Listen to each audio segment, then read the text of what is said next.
بسم الله الرحمن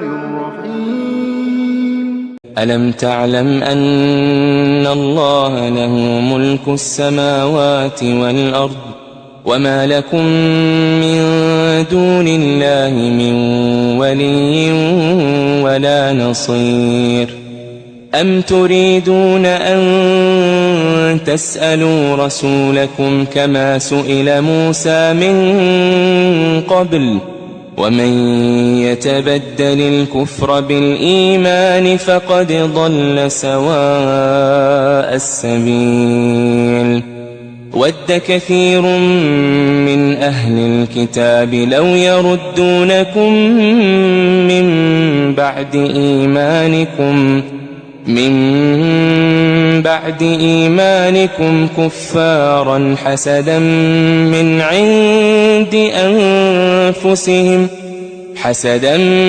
من عند أنفسهم من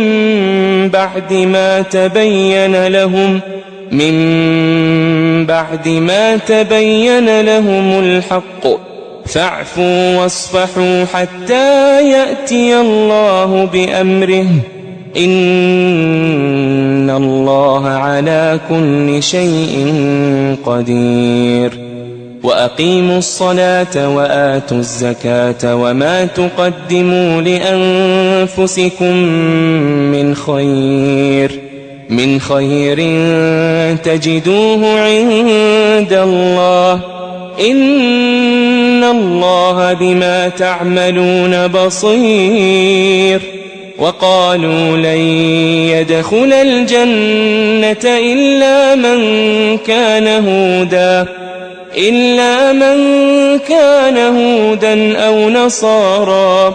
تلك أمانيهم قل هاتوا برهانكم إن كنتم صادقين بلى من أسلم وجهه لله وهو محسن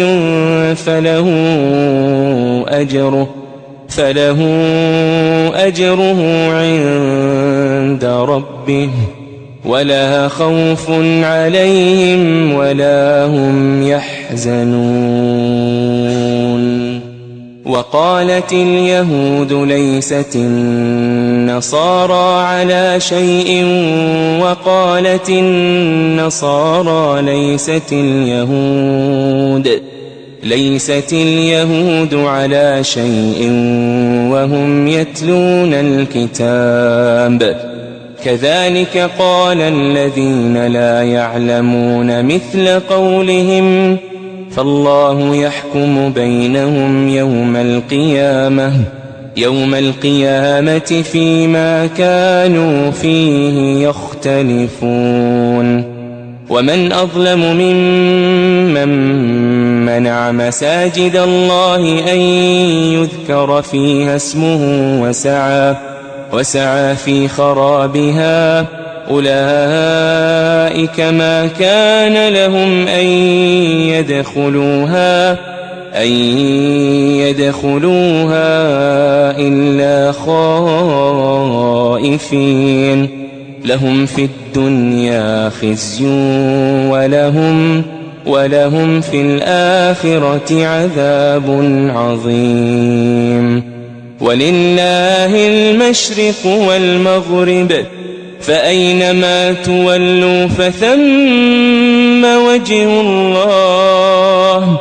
إن الله واسع عليم وقالوا اتخذ الله ولدا سبحانه بل له ما في السماوات والأرض كل له قانتون